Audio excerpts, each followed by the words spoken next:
Okay, what's going on, everybody? My name is Mangg. Welcome back to Hanging with Mangg. Episode 205.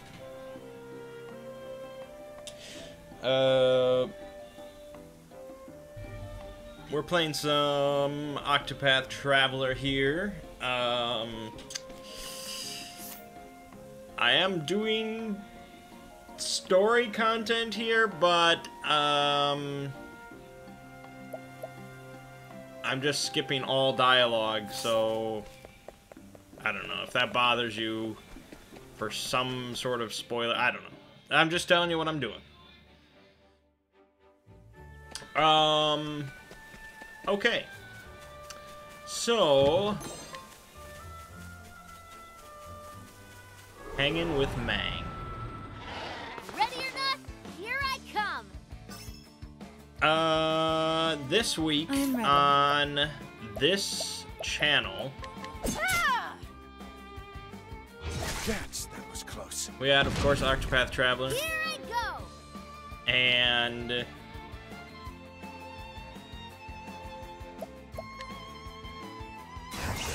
The stars fall upon you. Final Fantasy IX.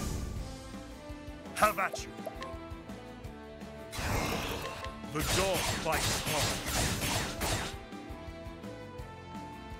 Now, what next? Glacier, Rodan.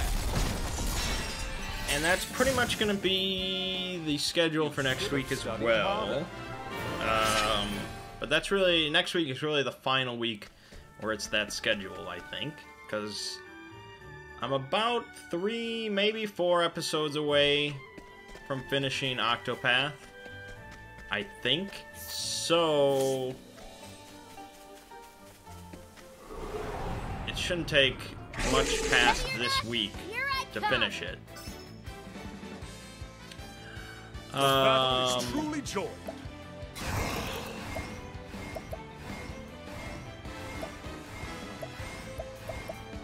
The dog bites hard. Tuesday, we get Monster Hunter Generations Ultimate something, MHGU, as it's known. And I think I'll probably do like a launch stream of that, just to break up the schedule. Nighthode, bring your shade. Here I go. The stars fall upon you. So that's Tuesday. Final Fantasy IX, I have like 16 more episodes or something. We're not even halfway through Final Fantasy IX, so that's going to continue for a while. It's a pretty lengthy game. And then after Octopath Traveler is done, we'll be moving on to Victory shall be mine. Rise of the Tomb Raider. No, not Rise, Shadow of the Tomb Raider. So there might be... A blunt blow falls hard. I'm ready. There might be some gap there, Nighthode, depending on when I bring finish your shade. Octopath, depending on Shadow of the Tomb Raider. Now, what I next? think I got the version of Tomb Raider. I think if you pre-order something, you get to play it 2 days early. So it might be the 12th.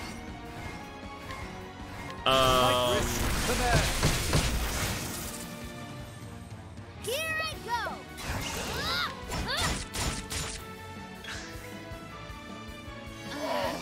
Here I go. That's still quite a few. That's like 2 weeks away. I don't know. We'll see. No good. Stiletto steel. We'll see.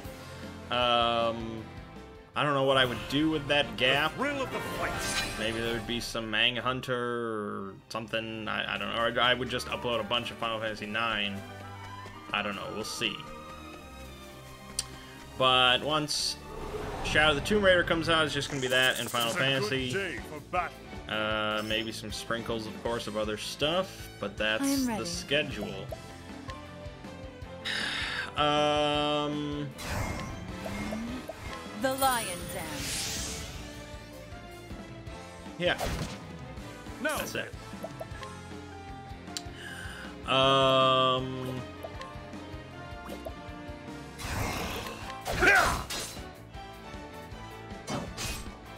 the Exploring series, The we stars had fall on you. the Church of the Broken God video. What's this? Seems like ages ago I worked on that. Night risk to that. And that was pretty well received. Overall, I was happy Not with the bad. response. People That's seem to awesome. like that. They're liking the series. I mean, already it's more popular than Celtic mythology, I think, so that's pretty good. Just at a glance. So now I just need to keep pumping out a few more videos, and then hopefully the YouTube recommendation machine starts rolling, and then we should be in pretty good shape. Because it's a niche, and I usually do pretty good with niches. Usually.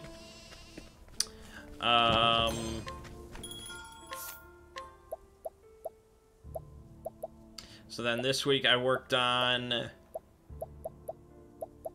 SCP-001, which was a fun thing to work on.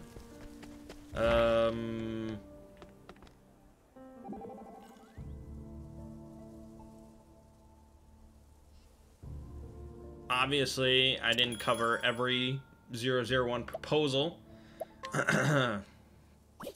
but I think I covered, you know, a bunch of the most popular ones, and certainly a few of my favorites. No matter what, I'm going to get some comments about why I didn't cover this proposal or that one, or so on and so forth. Why didn't I go into more detail? Why didn't I just do a whole video about this one, and blah, blah, blah, blah, blah. And I'm going to get comments saying, hey, do a whole video about that proposal. And it's like, no. Nope. That's not... Why would I bother making this big compilation video and then do individual videos? Like, that's just... I don't know. YouTube comments is just...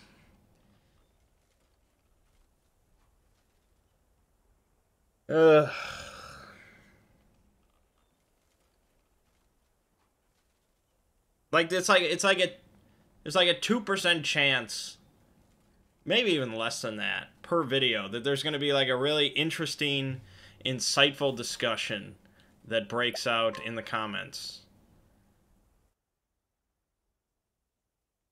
Ophelia? And then the 98% chance is it's just stuff like That voice. memes and really lame jokes and calling me a dumbass, or just, I mean, sorry, even Ophelia. like the stuff that's like, I'll hey, get I you like out this of here. video. I mean, that's nice. I don't mind reading that, but that does not add But, anything to a Liana, discussion. And I feel like I'm that's sort of sorry, the purpose Billy. of comments, He's gone. is to discuss the video. But the savior But obviously that's not what it Listen ever to is, yourself, almost, Liana. for probably any channel, What? or at least most channels. Do you not even care that Um, Father is gone?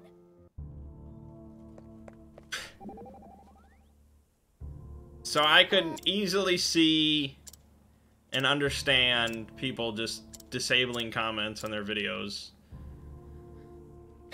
Because there's just real no big benefit to having it. I mean, I've watched plenty of videos that don't have comment sections. And it's fine, because I'm there to watch the video. I don't go to videos to read comment sections, usually. I don't know. The only reason I don't disable comments is just because I feel like it seems like a shitty thing to do. And it seems sort of like defensive. Now then. Like, I don't want you bad-mouthing me or anything I do, so you don't get to talk. Just watch. But yeah, I think most YouTubers would probably be happier if comments didn't exist. Especially, like, any sort of female channel. That's gotta be a nightmare. I don't know how they can deal with that shit. Because the only times I get like a personal attack is when I appear on camera, which is pretty rare. Most of the time it's just like, you're wrong and stupid. And it's like, okay, well, you're wrong and stupid. The dog fights hard.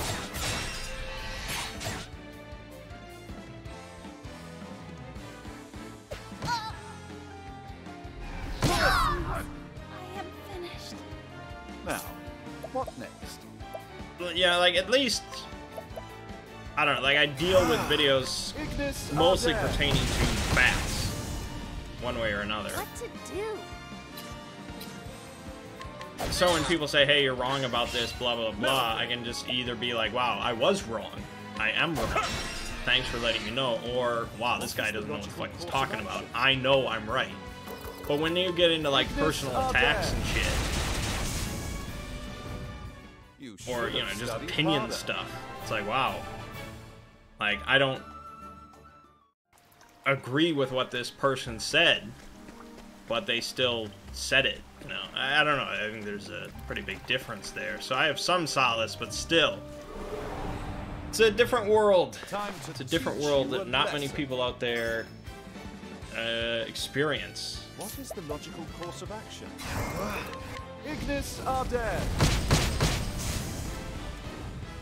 Thus ends your lesson. Especially like the youth of today. They're very interested in becoming YouTube stars. Like my nieces and nephews, they're on there making videos and stuff because they want to grow up and, you know, be big YouTube stars. They want to be like me. In their words, I'm not a big YouTube star, but they think I am. Let us fight with honor. And My turn now. you know, kids don't really understand the full ramifications.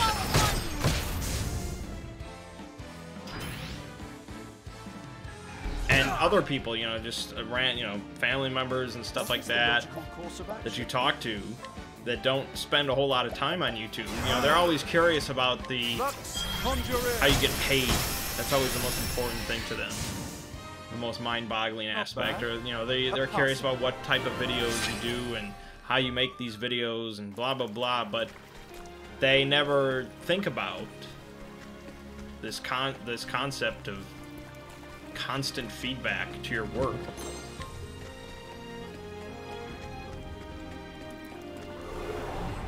You know, at a regular job, you might have people overseeing what you do, and they might critique your shit or complain or something like that. You know, employees above you or something like that, but usually it's done in a pretty formal manner with some degree of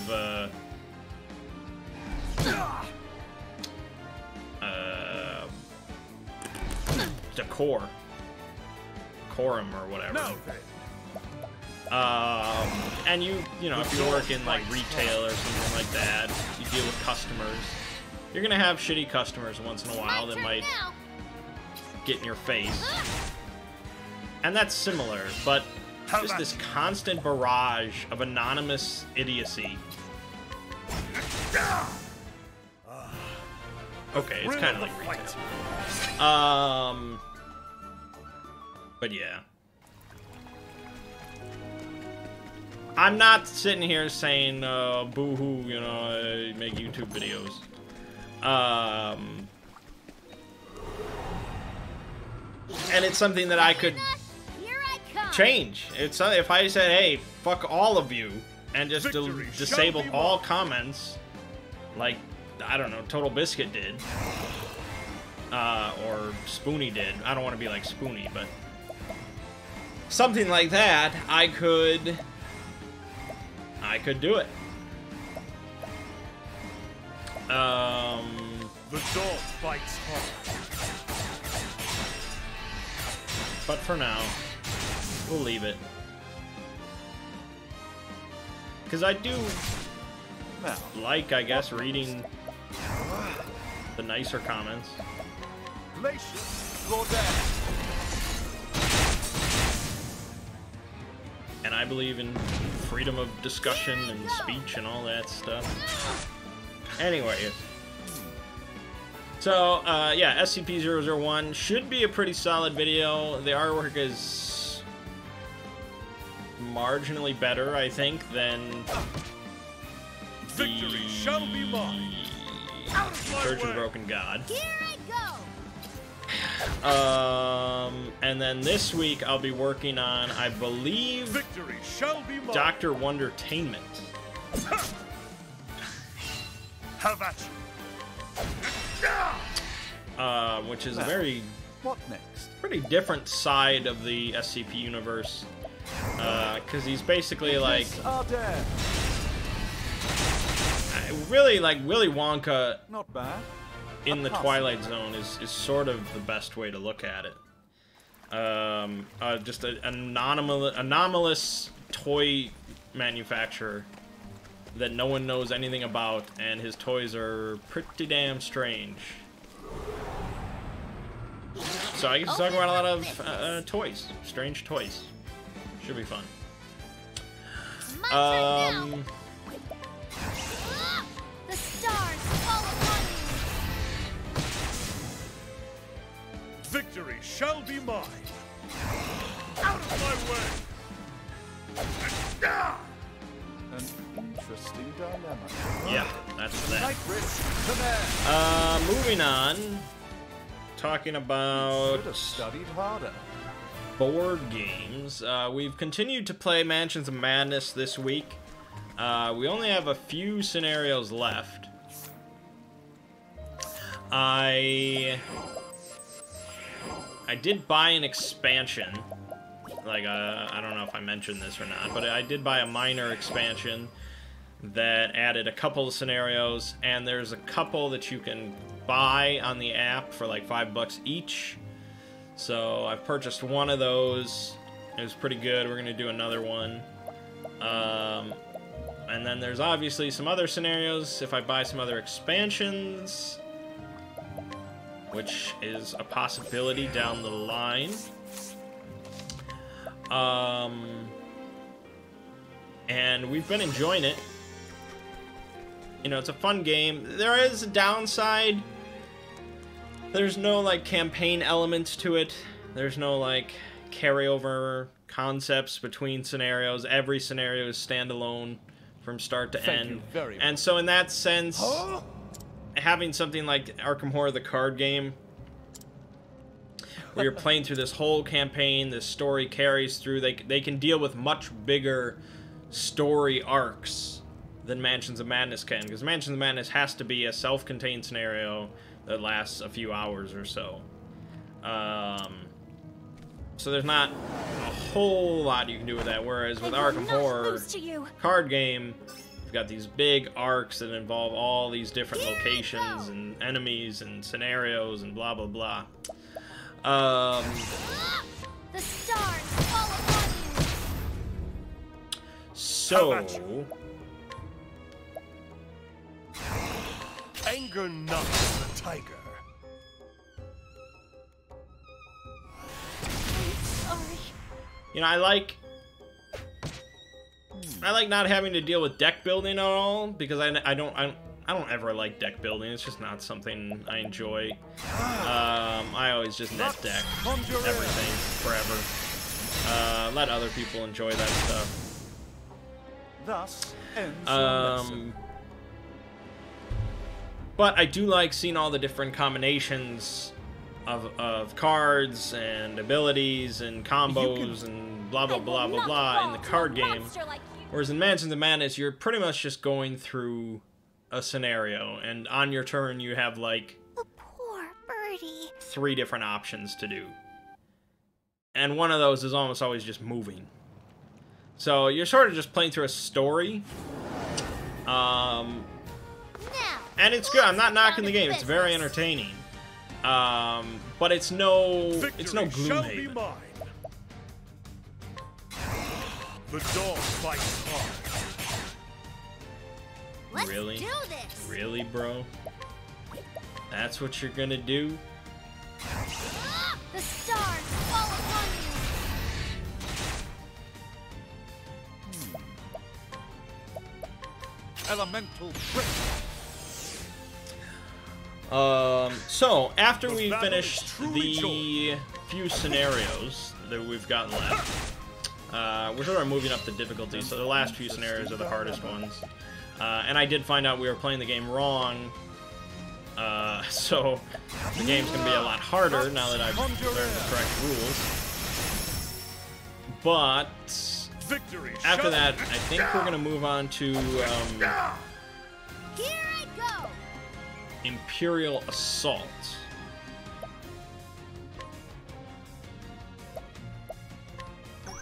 Which is a very similar type game, sort of a dungeon crawl, moving your dudes around, fighting enemy dudes throughout a story type game. What is the logical course of action? Which I've owned forever and have never played, but now they have an app for it as well, and I think this will be a good time to bust it out and play it. I don't know how much content is in the app. We'll have to see. But then after that, we can also do The dog fights hard. Descent, which also has an app now. All Fantasy Flight games, but it also has an app. Out of my way. And so, because of the app, you don't need to have one person sort of running it. So it's much better for two players then. Out of my way. And that has quite a bit of content from what I understand. Let's do this. So I'm looking forward to trying that out.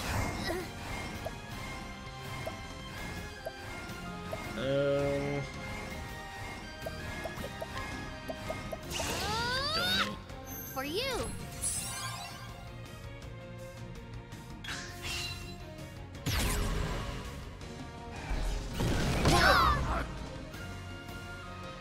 Victory shall be mine. The dog fights hard. But I also want to get back to finishing Mythos Tales, because that would be good. Point. Netrunner is always good to get back to. We have a bunch of stuff for Arkham Horror, the card game, to do, so The no dog shortage of fights games. hard.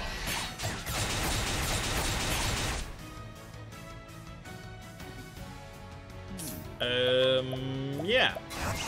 As for RPGs, obviously there was nothing this week, but tomorrow, Let's do this. we will start the Shadow of the Demon Lord campaign. And Ziggy gave us a bit of a starting primer for what the campaign is going to be about. So this is about as evil of a campaign as we've ever The dog played. fights hard. So that's going to be a little bit different. The stars fall upon you. And Interesting. basically our characters, down on their luck or whatever the case, our characters all ended up working for some mining company. We all signed a 2-month contract, Thus, and ends so your for the last lesson. 2 months we've been toiling away in some mines underneath the earth. And the 2 months is just wrapped up, and so in order to get our payment, we have to ride on this underground train, and we're taking back the unrefined ore on the train to the dwarven city of Khazragard, which is where my character Gug comes from, because his parents, it was never really clarified, but I'm sorry. they either rule the city or they're very high-ranking nobles within the city. They're important, famous people in the city. Liana? And of course, they tried to kill Gug and disowned him and all that sort of stuff. So, we're on the train, with the ore, going to Kazragard. It's like a 300-mile underground train trip. It's massive. We're not 300 miles beneath the earth, because we would be dead or something. But it's just 300-mile trip horizontally-ish back to Kazragard. I clarified this because I was like, 300 miles. That's pretty damn far. But halfway on our trip back, the train suddenly stopped. And so something happened to the train or the tracks or something. And so we are on this halted train halfway, pretty much in the middle of nowhere. Underground. In this area called the Deep Roads, which I'm sure is filled with all sorts of nasty stuff. So that's where we start the campaign. And so we're all familiar with one another. Friends might be a bit much, but we've all worked for the last couple months together. So we're all familiar. So, this campaign is not taking place in the default setting of Shadow the Demon Lord, which is Rule. This campaign is taking place in Cenithar, which is a Ziggy creation that we used once, way back in the day. I think it was a 4th edition campaign, and I played as a frog. I played as Frog from Chrono Trigger, pretty much. I was like a knight that got turned into a frog. I'm pretty sure that was this campaign. And so I was like living in like a hovel on the outskirts of town, and so it was not a great character at first because he was very much like just a loner living out in the middle of nowhere. Ziggy had to work to bring him into the fold. And I think the plot of that campaign was that there were like 7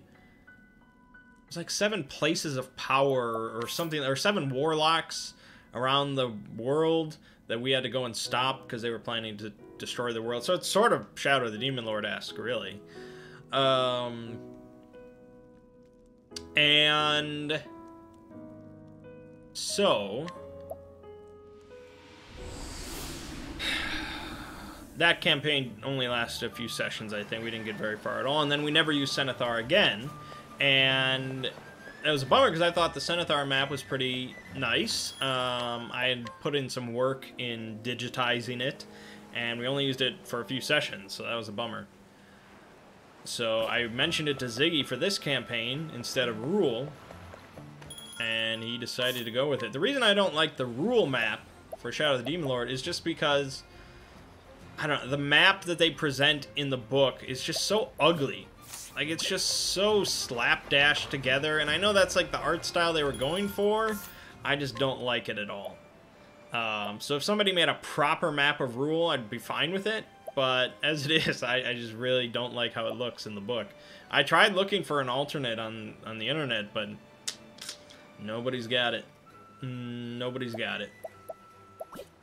I mean, if I really cared, I guess I could work on it. But we're using Cenithar. So, Gug is definitely the most evil bastard in the group, of course. He's a disfigured monster. He walks with a cane, and he doesn't give one shit about anybody. But he puts on a lot of airs, and so people like him for some reason, and then he betrays them all, pretty much.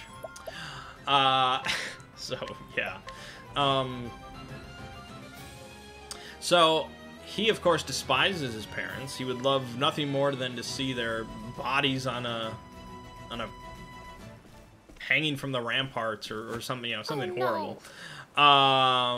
Because they tried to kill him, and they did not succeed. They should have succeeded. And so he would like to kill them, But in his present state, he does not think that's feasible, since they're very rich and powerful, and he is... Well, he has 1 copper piece to his name. That's it. He is the poorest, ugliest bastard around. And so he did the mining job, hoping to sort of screw over somebody or some people in order to get much wealthier than he is, but barring that, at the very least, he knew that he could get paid 75 silver pieces, which was what the contract was for.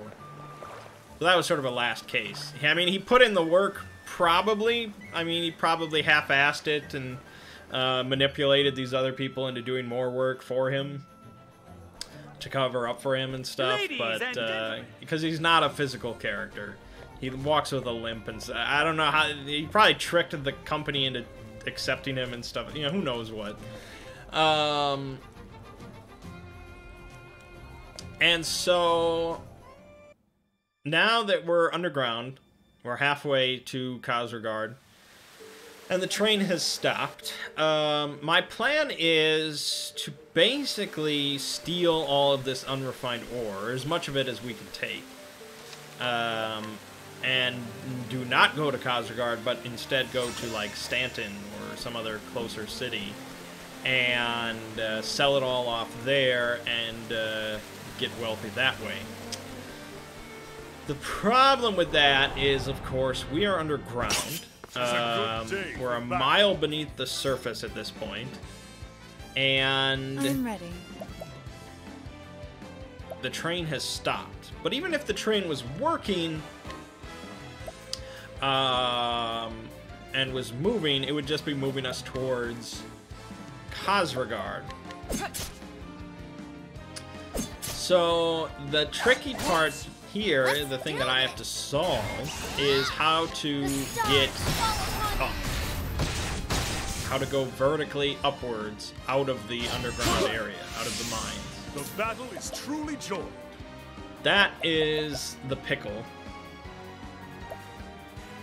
And a blunt blow falls hard. We also have to deal with, of course, whatever caused the train to stop in the first place. I can't imagine it was a mechanical failure, like an incidental one. That seems very benign for the start of a campaign. I assume we were attacked by some sort of creature or creatures.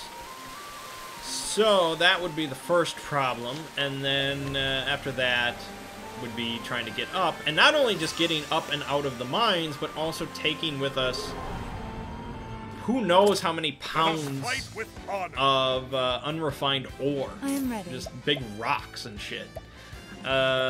It's a pickle, one I'm going to sort of dwell on, and I can't really say much until we start the campaign and I get a bearing for the surroundings.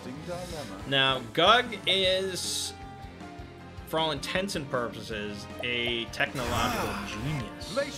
Or so he would like to think. But he's very much into technology, which is a better fit for Shadow of the Demon Lord than some other settings that don't have airships and guns and stuff. So it means that I get a little bit more flexibility in sort of the things that I can think of.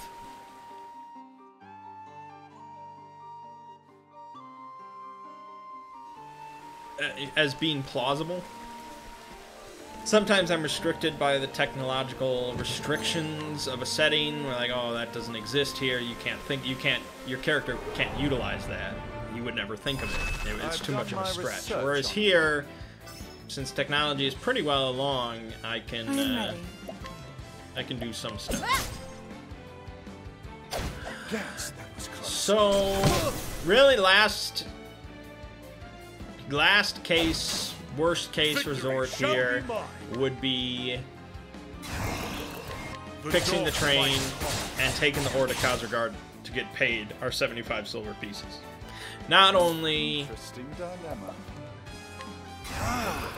Ignis are dead. Not only is that just I don't want to go to Khazragard because my parents are there. I hate that place. I despise that place. But also, 75 silver pieces is just a pittance compared to what we could get for selling all this for. You got I think. more than you bargained for. It's just a matter of the trouble involved. So, for those two reasons, Gug would be inclined to not go towards Khazregard. But it might have to happen just because nothing else is feasible. I don't know. We'll see. I'll do my best, but I'm not a miracle worker.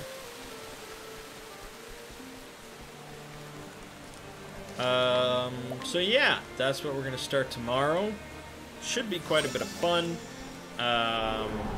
Ziggy said he's really gonna be working on. Settle this like gentlemen. There's gonna be a lot of corruption involved, so we're gonna get corrupted, and we're gonna be some evil shits, which should be a lot of fun. Knighthood, bring your shade.